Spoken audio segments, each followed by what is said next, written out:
tem um deste? Sou louca pelo meu. Na verdade, adoro todas as minhas coisas. Já se perguntou de onde vêm todas as coisas que compramos e para onde vão quando nos desfazemos delas? Não conseguia deixar de pensar nisso, por isso quis saber mais sobre o assunto. E os livros diziam que as coisas se deslocam ao longo de um sistema. Da extração para a produção, para a distribuição, para o consumo e para o tratamento de lixo. Isso tudo se chama a economia de materiais. Bem, estudei um pouco mais. Eu passei 10 anos viajando pelo mundo atrás de pistas de onde vêm as nossas coisas e para onde vão. E sabe o que eu descobri? Esta não é toda a história. Falta muita coisa nessa explicação. Em primeiro lugar, neste sistema parece que está tudo bem, sem problemas. Mas, na verdade, é um sistema em crise, porque trata-se de um sistema linear, e nós vivemos num planeta finito. E não se pode gerir um sistema linear num planeta finito, indefinidamente. Em todas as suas etapas, este sistema interage com o mundo real. A vida real não acontece numa página em branco. Interage com sociedades, culturas, economias, o ambiente. E durante as etapas, a vida vai se chocando contra seus limites. Limites que aqui não vemos porque o diagrama está incompleto. Então, voltemos atrás para preencher alguns espaços e ver o que falta. Uma das coisas mais importantes em falta são as pessoas. Sim, pessoas. As pessoas vivem e trabalham em todas as etapas desse sistema, onde algumas são um pouco mais importantes que outras. Algumas têm maior poder de decisão. Quem são elas? Comecemos pelo governo. Meus amigos dizem que eu devia usar um tanque para simbolizar o governo, e isso é uma realidade em muitos países, e cada vez mais também no nosso. Afinal, mais de 50% dos nossos impostos vão para os militares. Mas vou usar uma pessoa para simbolizar o governo, porque acredito nos valores e na visão de que o governo deve ser das pessoas, pelas pessoas, para as pessoas. A função do governo é olhar por nós, cuidar de nós. Esse é o seu trabalho. Depois vem as corporações. O que leva as corporações a parecerem maiores que o governo é porque elas são maiores que o governo. Atualmente, entre as 100 maiores economias da Terra, 51 são corporações.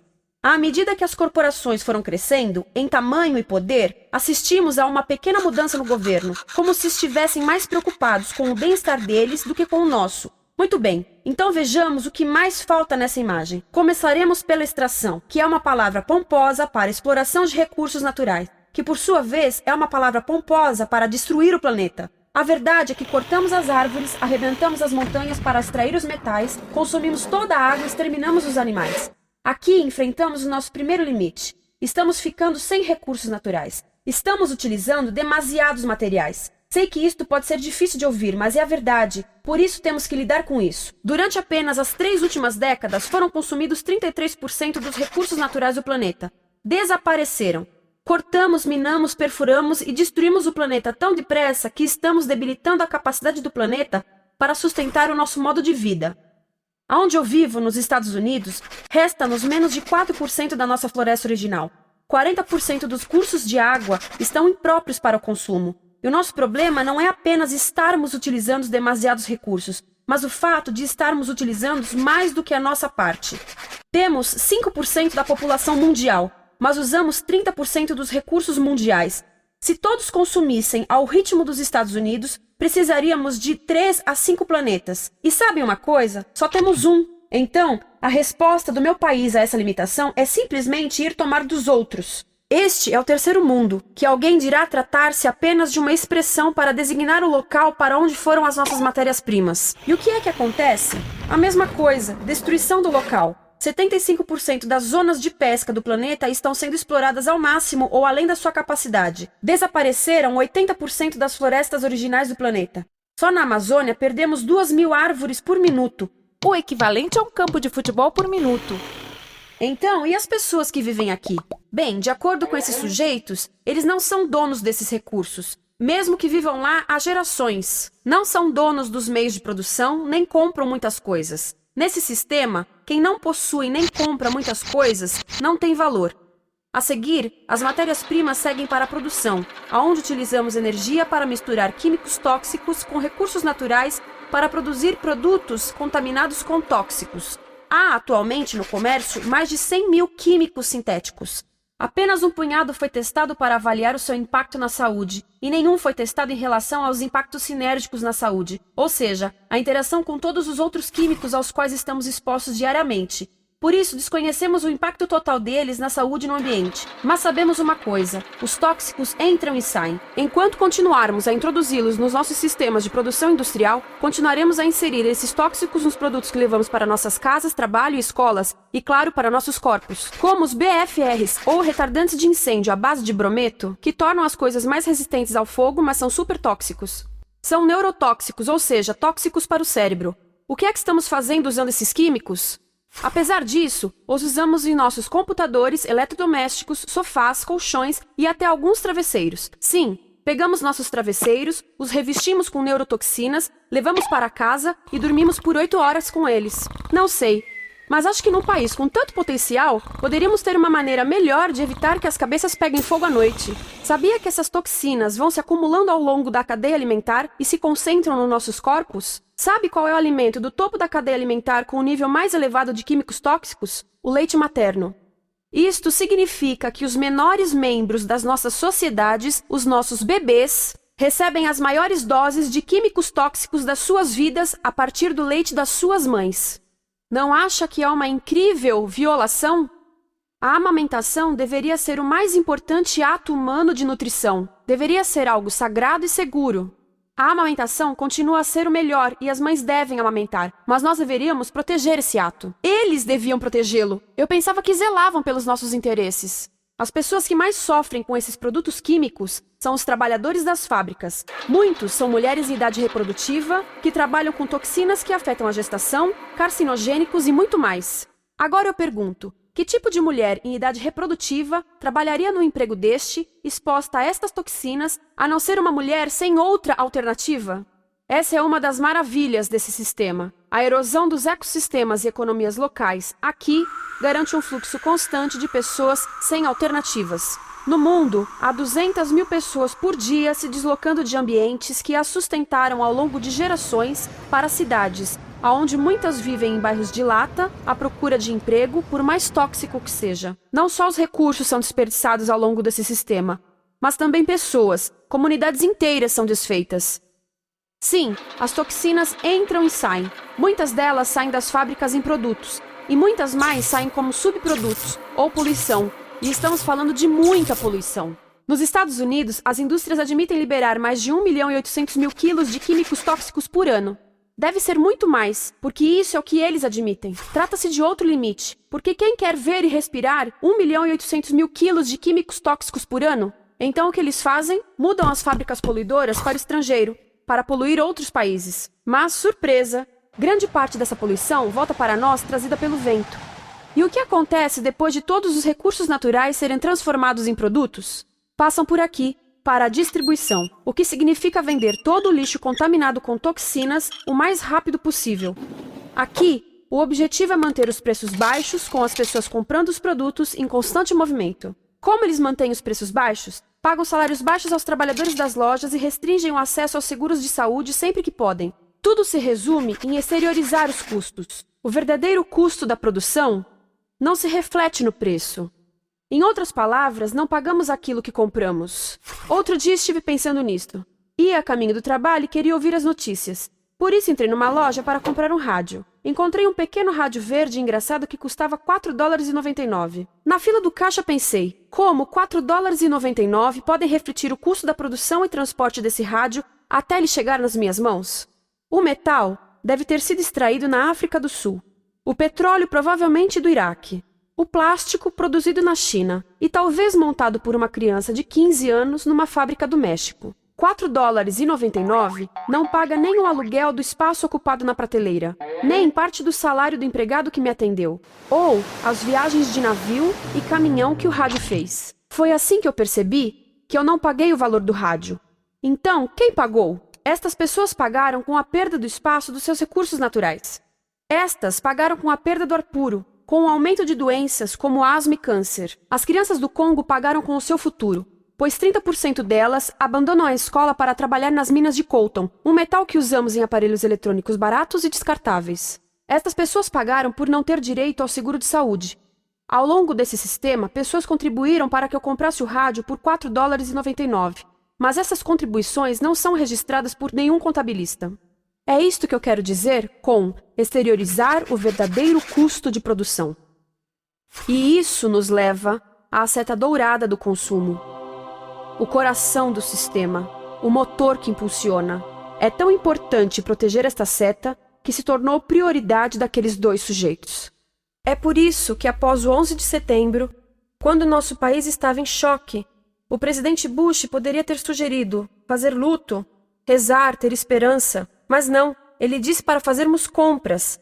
Compras! Nos tornamos uma nação de consumidores. Nossa principal identidade passou a ser de consumidores. Não mães, professores, agricultores, mas consumidores. Nosso valor é medido e demonstrado pelo quanto contribuímos para esta seta. Quanto consumimos. Não é isso que fazemos? Compramos, compramos, compramos.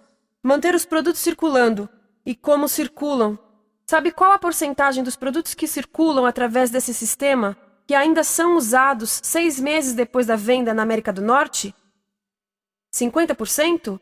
20%? Não, 1%. 1. Em outras palavras, 99% das coisas que nós cultivamos, processamos, transformamos, 99% das coisas que percorrem o sistema são lixo em menos de 6 meses. Como é que podemos gerir um planeta com esse nível de rendimento? Mas não foi sempre assim. Hoje, o consumidor médio americano consome o dobro que há 50 anos. Pergunte à sua avó. No tempo dela, a boa gestão, a engenhosidade e a poupança eram valorizados. Então, como é que isso aconteceu? Bem, não aconteceu simplesmente. Foi planejado. Pouco depois da Segunda Guerra Mundial, estes sujeitos estudavam a forma de impulsionar a economia. O analista de vendas Victor Lebow articulou a solução que se tornaria a norma de todo o sistema. Ele disse: a nossa enorme economia produtiva exige que façamos do consumo a nossa forma de vida, que tornemos a compra e uso de bens em rituais, que procuremos a nossa satisfação espiritual, a satisfação do nosso ego no consumo. Precisamos que as coisas sejam consumidas, destruídas, substituídas e descartadas a um ritmo cada vez maior. O conselheiro econômico do presidente Eisenhower disse: o principal objetivo da economia americana é produzir mais bens de consumo. Mais bens de consumo? O nosso principal objetivo? Não é providenciar cuidados médicos, ou educação, ou transportes seguros, ou sustentabilidade, ou justiça? Bens de consumo? Como é que eles nos fizeram adotar esse sistema de forma tão entusiástica? Bem, 2 das suas estratégias mais bem-sucedidas são a obsolescência planejada e a obsolescência perceptiva. A obsolescência planejada é uma outra forma de dizer criado para ir para o lixo. Eles fazem as coisas de modo que sejam inúteis tão rápido quanto possível para jogarmos fora e voltarmos a comprar. Isso é óbvio em sacolas ou copos de plástico, mas verifica-se isso em coisas maiores como esfregões, DVDs, máquinas fotográficas, churrasqueiras, quase tudo, até computadores. Já reparou que quando compra um computador, a tecnologia muda tão rápido que em poucos anos se torna quase um impedimento para a comunicação? Fiquei curiosa e abri um desses computadores para ver o que tinha dentro, e descobri que a peça que se muda a cada ano é apenas uma pecinha no canto. Mas não se pode mudar apenas essa peça, porque cada nova versão tem um formato diferente. Tem que jogar tudo fora e comprar um novo. Estive lendo sobre o design industrial da década de 50, quando a obsolescência planejada começou a aparecer. Esses designers eram muito claros sobre o assunto. Chegavam a debater quão rápido conseguiam que um aparelho avariasse, mas de modo que o consumidor mantivesse fé suficiente para ir comprar outro. Foi tão intencional, mas as coisas não avariam suficientemente rápido para manter essa seta funcionando. Por isso existe também a obsolescência perceptiva. A obsolescência perceptiva nos convence a jogar fora coisas que ainda são perfeitamente úteis. Como fazem isso? Mudam a aparência das coisas. Por isso, se comprou suas coisas há alguns anos, todos percebem que você não tem contribuído para essa seta. E como o nosso valor depende da nossa contribuição para essa seta, isso pode ser embaraçoso. Por exemplo, se eu tiver o mesmo monitor de computador gordo e branco na minha mesa por 5 anos e a minha colega tiver comprado um computador novo, ela vai ter um monitor plano brilhante que combina com o computador, com o celular e até com as canetas. Ela parece estar operando uma nave espacial e eu pareço que tenho uma máquina de lavar na mesa. A moda é outro bom exemplo. Já se perguntou por que os saltos dos sapatos das mulheres passam de largos para finos num ano e no próximo de finos para largos? Não é por haver um debate sobre qual deles é mais saudável. É porque usar saltos largos num ano de saltos finos mostra que você não contribuiu recentemente para a seta. Por isso não vale tanto quanto a pessoa com saltos finos ao seu lado, ou em um anúncio. É para comprarmos sapatos novos. A publicidade e a mídia em geral têm um papel importante nisto. Cada um de nós nos Estados Unidos é bombardeado com mais de 3.000 anúncios por dia. Vemos mais publicidade num ano do que as pessoas há 50 anos viam em toda a vida. Qual é o objetivo de um anúncio se não nos fazer infelizes com o que temos? Por isso, nos dizem 3.000 vezes por dia que o nosso cabelo está errado, nossa pele, nossa roupa, nossos móveis, nossos carros, nós estamos errados. Mas tudo se resolve se formos às compras. A mídia também ajuda a esconder tudo isto e isto. Por isso, a única parte da economia que vemos são as compras. A extração, produção e envio para o lixo acontecem fora do nosso campo de visão. Por isso, nos Estados Unidos, temos mais coisas do que tivemos antes, mas pesquisas mostram nossa felicidade declinando. Nossa felicidade teve seu pico na década de 50, a mesma época em que a febre consumista explodiu. Coincidência interessante. Acho que sei o porquê. Temos mais coisas, porém menos tempo para o que realmente nos faz felizes. Amigos, família, tempo livre. Estamos trabalhando mais do que nunca. Analistas dizem que não temos tão pouco tempo livre desde a sociedade feudal. E sabem quais são as duas atividades que mais fazemos no pouco tempo livre que temos? Ver televisão e fazer compras. Nós, americanos, passamos 3 a 4 vezes mais tempo comprando do que os europeus. Assim, nessa situação ridícula, vamos trabalhar talvez em 2 empregos, e quando chegamos em casa exaustos e sentamos no sofá novo para ver televisão, os anúncios dizem que não prestamos, então vamos às compras para nos sentirmos melhor. Depois trabalhamos mais para pagar o que compramos e chegamos em casa mais cansados, vemos mais televisão que nos diz para fazermos compras outra vez. E estamos nesse ciclo de trabalhar, ver, comprar, e podíamos simplesmente parar. Então, no final, o que acontece a todas essas coisas que compramos? Nesse ritmo de consumo, não cabe tudo em casa, apesar do tamanho médio das casas ter duplicado nesse país desde os anos 70. Vai tudo para o lixo, e isso nos leva ao tratamento do lixo. Essa é a parte da economia de materiais que conhecemos melhor, porque nós temos de levar o lixo até a esquina. Cada americano produz 2 quilos de lixo por dia, o dobro do que fazíamos há 30 anos. Todo esse lixo ou é despejado num aterro, que é um grande buraco no chão, ou ainda pior, primeiro é incinerado e depois despejado no aterro. As duas formas poluem o ar, o solo, a água, sem esquecer que alteram o clima. A incineração é realmente ruim. Lembra daqueles tóxicos da fase da produção? Bem, queimar o lixo libera esses tóxicos no ar. Pior ainda, produz supertóxicos novos, como a dioxina. A dioxina é a substância mais tóxica feita pelo homem, e os incineradores são a principal fonte de dioxina. Isso significa que podemos parar a principal fonte da mais tóxica substância conhecida e feita pelo homem, simplesmente parando de queimar o lixo. E podemos parar hoje. Algumas empresas não querem criar aterros e incineradores aqui. Por isso, também exportam os resíduos. Então, e a reciclagem? A reciclagem ajuda? Sim, a reciclagem ajuda. Ela reduz o lixo nessa extremidade e depois reduz a pressão para minerar e colher mais nessa extremidade. Sim, todos devemos reciclar, mas reciclar não é o suficiente. Reciclar nunca será suficiente por 2 razões. Primeiro, o lixo que vem das nossas casas é apenas a ponta do iceberg. Para cada saco de lixo que deixamos na esquina, 70 sacos de lixo são criados anteriormente, só para fazer o lixo desse saco que deixamos na esquina. Assim, mesmo que pudéssemos reciclar 100% do lixo das nossas casas, não se chegaria ao coração do problema. Além disso, grande parte do lixo não pode ser reciclado, ou porque contém demasiados tóxicos, ou porque é criado de início para não ser reciclável, como aquelas caixas de suco, que têm as camadas de metal, papel e plástico, todas coladas. Não dá para separar essas camadas para reciclá-las. Como se vê, é um sistema em crise. Por todo o percurso, estamos batendo em limites, do clima em mudança ao decréscimo da felicidade. Simplesmente não está funcionando. Mas a parte boa de um problema tão generalizado é haver tantos pontos de intervenção. Há pessoas trabalhando aqui salvando florestas, e aqui na produção limpa. Pessoas trabalhando em direitos do trabalho, em comércio justo, em consumo consciente, no bloqueio de aterros e incineradores. E muito importante, em recuperar o nosso governo, para que seja realmente pelas pessoas e para as pessoas. Todo esse trabalho é criticamente importante, mas as coisas vão realmente começar a se mover quando enxergarmos as ligações, quando enxergarmos o panorama geral. Quando as pessoas ao longo do sistema se unirem, poderemos reivindicar e transformar esse sistema linear em algo novo, um sistema que não desperdice recursos ou pessoas, porque aquilo de que precisamos nos livrar é da antiga mentalidade de usar e jogar fora. Há uma nova escola de pensamento nesse assunto, e é baseada em sustentabilidade e equidade, química verde, zero resíduos, produção em ciclo fechado, energia renovável, economias locais vivas, já está acontecendo. Há quem diga que é irrealista, idealista, que não pode acontecer. Mas eu digo que quem é irrealista são os que querem continuar pelo velho caminho. Isso é que é sonhar. Lembre-se que a velha forma não aconteceu por acaso. Não é como a gravidade que temos que conviver. As pessoas a criaram, e nós também somos pessoas. Por isso, vamos criar algo novo.